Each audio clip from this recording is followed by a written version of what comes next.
لا إله إلا الله شهادة أرجو بها الفوز بدار السلام وأشهد أن محمدا عبده ورسوله الذي أظهر الإسلام اللهم صل وسلم على سيدنا محمد وعلى آله وصحبه أجمعين أما بعد فقد قال الله تعالى في كتابه الكريم واعبدوا الله ولا تشركوا به شيئا وبالوالدين إحسانا Sadaqallahu thumma sadaqallahul aliyyul azim wa baraka rasuluhu nabiyul habibul karim wa nahnu ala dzalika minasyahidin wasyakirin walhamdulillahi rabbil alamin. Hadirin mukarramin, para asatidz, para hujjah, para masyayikh bil khusus yang sama-sama kita hormati dan mudah-mudahan selalu Allah muliakan.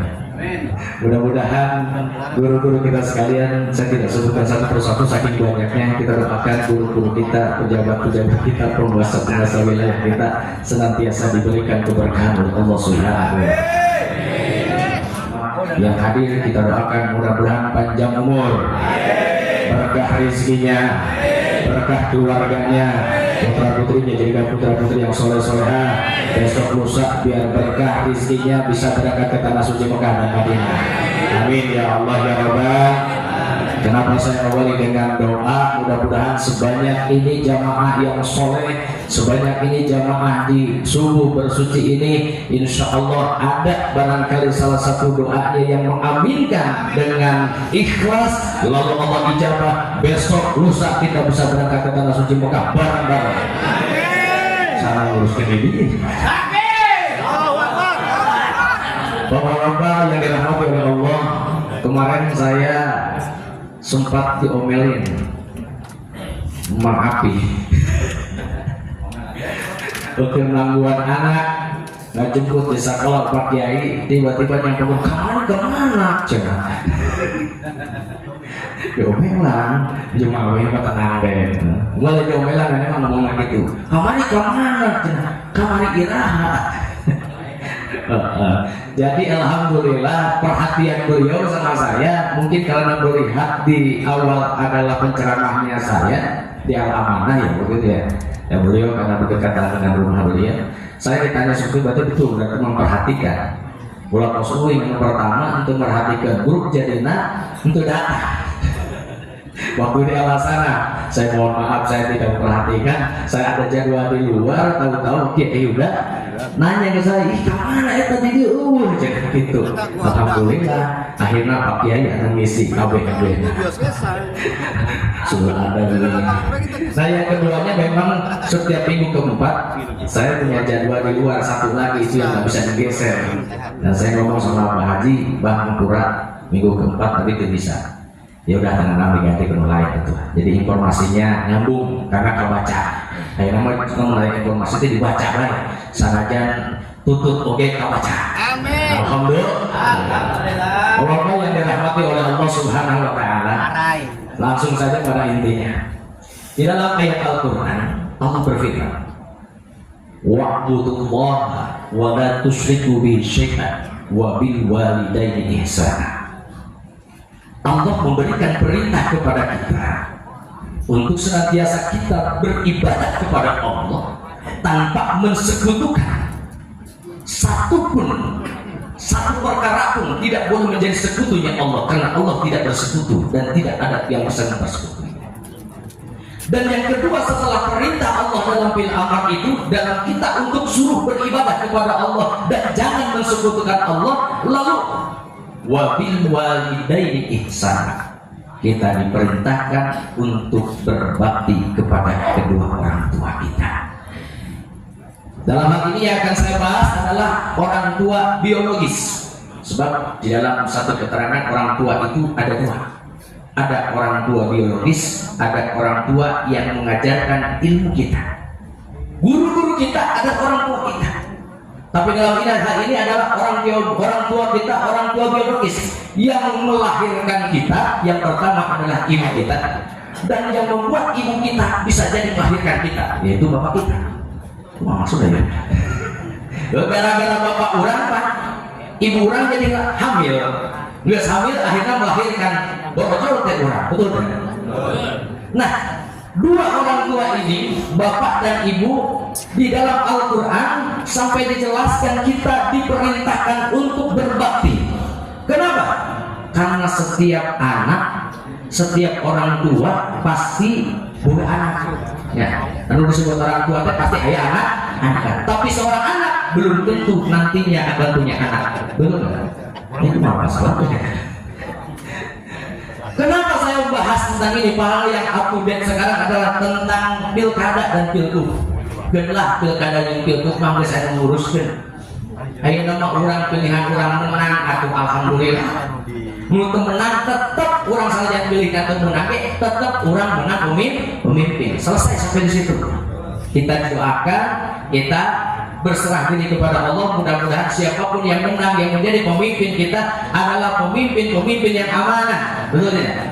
Pemimpin-pemimpin yang bisa sayang terhadap rakyatnya, dan mudah-mudahan yang selalu mendukung terhadap apa syiar Islam. Amin ya Allah ya Rabbal. Balik lagi tentang bakti kita kepada orang tua. Saya pernah mendengar satu kalimat, sehebat apapun ibadah seseorang, serajin apapun orang beribadah, hatta dia berzikirkan, dia membaca Al-Quran, dia sholat tahajudnya, hajatnya, duhanya, bahkan sholat wajibnya tidak pernah ditinggalkan. Saum Senin Kemisnya dilaksanakan, seluruh amal ibadah dilakukan. Tapi kalau dia menyakiti perasaan kedua orang tuanya, bi'ainil yakin, sengsara bukan hanya di dunia, juga di akhirat. Na'udzubillah amin. Rahasia saya tidak. Pak, saya mau tanya, kira-kira orang timimiti balik sampai detik ini pernah nggak menyakiti perasaan orang tua kita? Ini nggak saya pikir. Pernah apa hampir kabeh? Asalnya ini termasuk ya. Udah pasti Pak, mau sengaja tidak disengaja. Tentunya kita sebagai anak kadang-kadang asal mama bener banget ngomong kakolot teh. Tempo-tempo ternyata orang tua tersakiti hatinya, nyesek dadanya, kesel terhadap perilaku, tingkah laku, bahkan ucapan daripada ucapan anaknya. Kalau itu terjadi, ini yang akan bisa membuat kita menjadi sengsara, bukan hanya di akhirat tapi dunia pun demikian. Dicontohkan dulu dalam satu kisah Al-Qamah, seorang ahli ibadah, sedekahnya luar biasa, sholat malamnya tidak pernah ditinggalkan, pagi siangnya dia berpuasa. Jangan salah, baik sama tetangganya, tidak pernah ada problem dengan tetangganya, dan termasuk orang yang baik, dipandang baik. Tapi satu waktu seorang ibundanya merasa sakit hati. Karena apa? Karena dia lebih memprioritaskan istrinya ketimbang orang tuanya, ketimbang ibunya. Dan apa yang terjadi? Ketika syakaratul mautnya begitu sulit, cara kita harus dibaca ke Bismillah Abdul di masih ngapa-ngapa, malah nanti kita ngorok lila apa prosesnya, sampai datanglah kepada Rasulullah SAW. Sahabat-sahabat Rasul datang, ya Rasul, Al-Qamah ini orang yang ahli ibadah yang kita kenal baik, tapi ternyata ia meninggalnya susah, ia dalam sakaratul maut yang sangat susah. Ini bagaimana? Langsung silakan ke sana, urus, baca talqin segala macam. Apa yang terjadi? Tetap saja hesek, malah susah matinya. Yang kemudian datang lagi, ya Rasulullah, ini bagaimana? Masih belum juga ia kembali ke rahmatullah atau sakaratul mautnya masih sulit. Lalu ditanya, apakah dia mempunyai masalah dengan tetangganya? Tetangganya menjawab, tidak ya Rasul. Apakah dia punya masalah dengan keluarganya, istrinya atau dengan anaknya? Tidak. Anaknya bersaksi bahwa ayahnya adalah orang tua yang baik, istrinya bersaksi bahwa suaminya adalah suami yang baik, dan semua orang mengatakan baik. Lalu apa kata Rasul? Apakah dia masih memiliki orang tua? Betul ya Rasul, masih ada ibundanya. Lalu ditanya ibundanya, wahai ibu Al-Qamah, apakah engkau pernah merasa disakiti atau merasa tersakiti hatimu oleh anakmu Al-Qamah? Lalu jawab, iya ya Rasul. Apa kata Rasulullah? Maafkan anakmu supaya sakaratul mautnya disegerakan oleh Allah. Tidak ya Rasul, aku sakit hati karena dia lebih memprioritaskan istrinya ketimbang aku. Di dalam bahasa kita begitu Pak, soalnya bahasa Arab. Cuma kalau saya bahasa Arab nih, saya nggak paham ya. Jujur baik, mereka paling panjang ini. Apa yang terjadi? Kata Rasulullah dalam singkat cerita, hai sahabat, kumpulkan kayu bakar.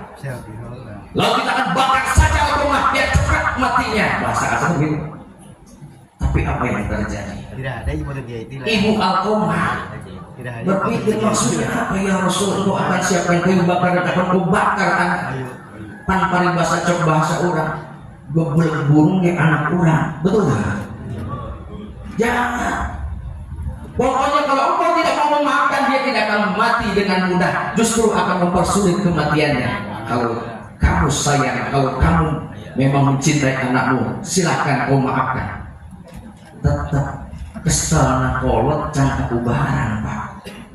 Apa yang terjadi? Diamkan saja. Ketika dikumpulkan kayu bakar, akhirnya menangislah seorang ibu Alqamah. Ya Rasul, jangan. Padahal Rasul lain kecil, hanya ingin membuktikan nepikeun ka mana hanya kolot. Ternyata kolot makanya melambung Aisyah. Ya, sanajan anak geus loba nyakiti perasaan kolot tetep dina waktu nama kolot mana hampura. Alhamdulillah. Apa yang terjadi setelah dimintakan untuk dimaafkan putranya oleh Rasulullah kepada Ibu Alqamah, yang terjadi dimaafkanlah Alqamah oleh ibunya. Baru sakaratul mautnya Allah mudah. Ini singkat ceritanya begitu. Artinya apa? Hati-hati Pak. Kita ini sebagai seorang anak, najak urang geus kolot, najak urang geus kuisan, barangkali tetep Pak kakolot mah kudu bakti. Kalau kita masih ada cara berbaktinya, bikin ia tersenyum, bikin ia senang hatinya. Hatta kita tidak bisa memberikan uang, karena uang kadang-kadang tidak bisa jaminan untuk bahagia orang tua. Tapi sikap minimal, kata-kata kita, ucapan kita yang lemah lembut terhadap orang tua kita. Makanya di dalam Al-Quran Allah berfirman, wa qadara rabbuka alla ta'budu illa iyyahu wa bil walidayni ihsan imma yablughanna indaka al-kibara ahaduhuma aw kilahuma fala taqul lahumā uffin wa la tanharhumā wa qul lahumā qawlan karīmā. Ila akhir ayat. Apa kata Allah di dalam Al-Quran? Kita diperintahkan untuk berbakti kepada Allah, beribadah kepada Allah, lalu kita tidak mensekutukannya, lalu kita diperintahkan untuk berbakti kepada orang tua kita. Dengan cara apa? Awas Pak, jangan pernah mengatakan sekalipun mengatakan saja. Kita diperintahkan orang tua suruh begini begitu, kemudian kita kadang-kadang semengke entar dulu. Kadang-kadang orang tua masuk ada deritan di sekolah. Akhirnya ibu temu diperintah, muni ampun. Padahal mamanya diungkit akhirnya. Terbahagia kering parah di rumah sakit, ngomong ke dokter orang tua tuh, dokter berapapun biayanya, bagaimanapun caranya, apapun obatnya, semua apapun obatnya, berikan yang terbaik buat anakku agar anakku disehatkan kembali. Benar Pak? Orang ke anak itu bela dalam anak orang terkering. Tapi tempo Pak, kalau orang tua sudah tua, sepuh, kemudian apa, sakit parah, ditanya dokter kumaha di bapak ini. Asal nama di bapak nama Inggris waktu lah tua di waktu nama kumaha deui pan kitu rupana. Bilang buat orang kita aden cara kumaha yang penting supaya sehat deh, yang penting supaya cager deui. Berapapun biayanya. Jarang Pak, nu kudu mah aden atuh yang geus waktuna meureun. Tambah warisan loba. Mesti enteng-enteng bae. Alhamdulillah ini. Hati-hati Pak. Hati-hati. Orang tua kita ini keramat kita di dunia, betul? Hatta kita mau ziarah atau guru-guru kita, mau kemanapun, hatta ziarah ke kota Mekah dan Madinah, kalau mangkat, lo mencanda datangan keluar orang, betul? Minta izin, minta ridho, biar ini yakin keberkahan yang akan didapatkan oleh kita semua. Amin ya Allah ya Rabbal. Bahkan di dalam hadis Rasulullah SAW dijelaskan, salah satu haramallahu tabaraka wa ta'ala alaihimul jannah. Ada 3 dosa yang dijanjikan, yang diancam oleh Allah, yang diancam oleh Rasulullah, yang kalau dilakukan 3 dosa ini, di akhir yakin tidak akan dimudahkan, bahkan diharamkan ia masuk ke dalam surga.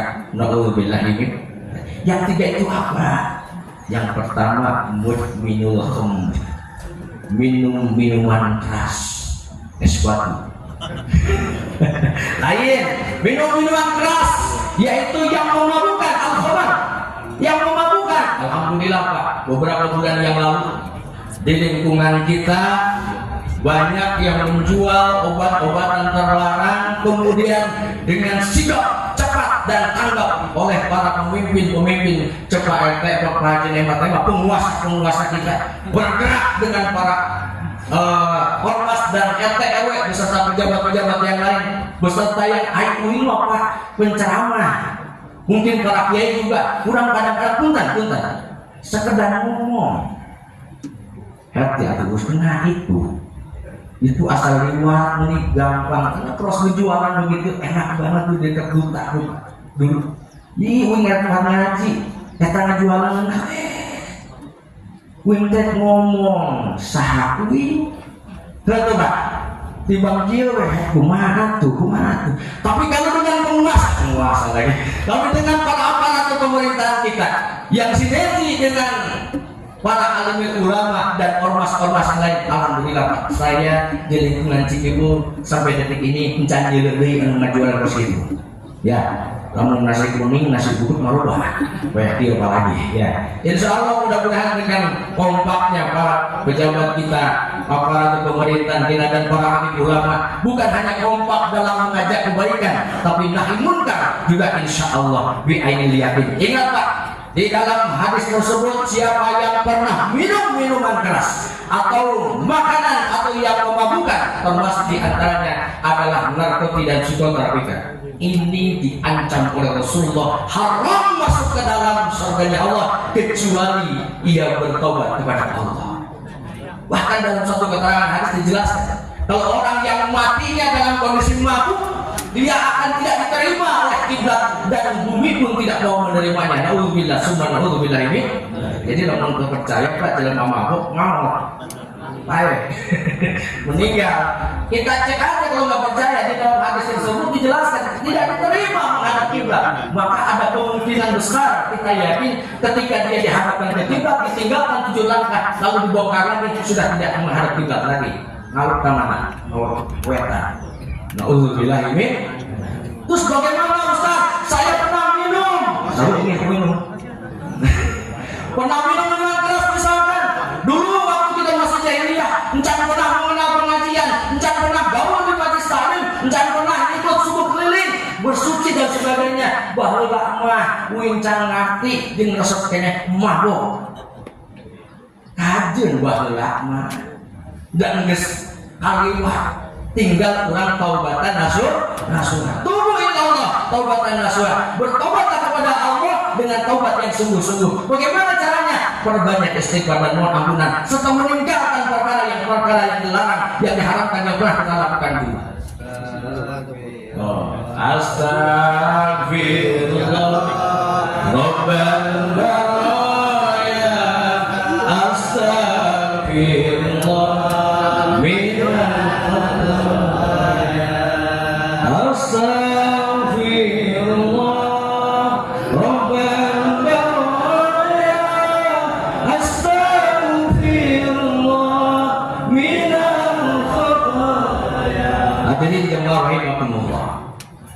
Intinya ini adalah rahmat Allah. Kalaupun kita pernah berbuat maksiat sekalipun diantaranya minum khamar, mabuk-mabukan di masa lampau, ada kesempatan dari Allah. Selagi kita masih diberikan ruh dalam jasad kita, maka ada kesempatan untuk kita bertobat kepada Allah Subhanahu wa Ta'ala. Biar cepat. Yang kedua, wal aqu liwalidayhi. Yang kedua adalah yang diharamkan masuk ke dalam surga kata Rasulullah adalah orang yang pernah menyakiti kedua orang tuanya, lalu ia sampai wafatnya, sampai meninggalnya tidak memohon ampunan dan tidak mendapatkan ampunan atau maaf dari kedua orang tuanya. Aduh, jangan-jangan kapusing kurang di dunia. Kapusing kurang di dunia ieu di antara anak akibat kurang sok nyarikeun hati kotor. Betul tak Pak? Kira-kira begitu. Kita introspeksi diri, muhasabah diri. Jangan-jangan kau bingung orang di alam dunia itu naon-naon susah, naon-naon ribet, naon-naon selalu ada kesulitan. introspeksi diri. Barangkali ada dosa yang belum kita dimaafkan oleh orang tua kita, yang dulu tanpa sengaja ataupun dengan sengaja kita menyakiti perasaan kedua orang tua kita. Sehingga ketika kita sadar, segera datangi orang tua kita kalau masih ada, minta ampunan, minta ampunlah. Kalau orang kailu bapak orang, mudah-mudahan diampuni dengan ikhlas, insya Allah. Dak kolot mah cek balik basana lautan hampura. Mudah-mudahan dengan asbab wasilah orang minta ampunan, ku Allah diberikan kemudahan segala urusan ibadah orang, urusan dunia orang, sampai urusan akhirat orang. Amin. Urusan malam bapak itu orang besarnya gampang pak, datangi kuburannya, kirimi surat Al-Fatihah. Namun orang tuh bisa baca dengan tawasulna ila hadratihi segala macamna ribet datang ka kuburan bari ngomong. Tuh ada naon. Al-Fatihah itu boleh nanya sama guru-guru kita, sama kiai kita, sama masyayikh kita. Insya Allah kita yakin najat orang mengucapkan ila hadratihi segala macam data apa ya, hanya apa nanti Al-Fatihah. Orang datang ke orang imam, baca Al-Fatihah. Baca Al-Fatihah, Al-Fatihah. Al-Fatihah dimulai Bismillah Nabi Ghairil Maghdubi alaihim waladdallin. Baca sekali dulu yang begitu kalau imam, dua kali Al-Fatihah. Anu lagi meeting mesti baru jadi budak. Assalamualaikum. Waalaikumsalam. Nah datang dia, mau sidang dia. Datang. Assalamualaikum wah. Datang mah. Makuin anakmu Assalamualaikum benar benar ngomong langsung Al-Fatihah nepi untuk nepi WAW ayo logika akhir. Saya ingat kata Habib Idrus Ajam Maulai, beliau berkata orang dua handphone jam 12 detik sunduh di parengan handphone orang, betul di parengan handphone orang, kemudian banyak WA di grup bersuci, di grup naon segala tentang itu, bahkan ada yang japrik hirup handphone orang bareng tak terus engke beurang isu kurang digurungkeun WA orang na pinter nepi mun aya kuotana betul tak? Nepi lah saja daya kuotana ketika dibuka aktif kuotana nepi aya WA tiba Ustaz Dumai, aya WA tiba MTP segala macam semua betul enggak? Begitupun halnya Pak, taruhlah kalau kita dianalogikan seperti itu, ketika dimasukkan ke alam barzah, nanti setelah di alam barzah akan dibangkitkan kembali di yaumil qiyamah di padang mahsyar. Tah WA Al-Fatihah tadi itu nepi Pak. Ieu atuh Allah itu lebih canggih teknologinya dibandingkan iPhone, dibandingkan Android, betul enggak? Artinya yakin bahwa apa yang kita bacakan hatta tidak menggunakan kalimat al-hadrati, dengan kita mengucapkan emak doa kita menyebutkan Al-Fatihah, insya Allah lebih doa orang. Amin ya Allah ya Rabbah.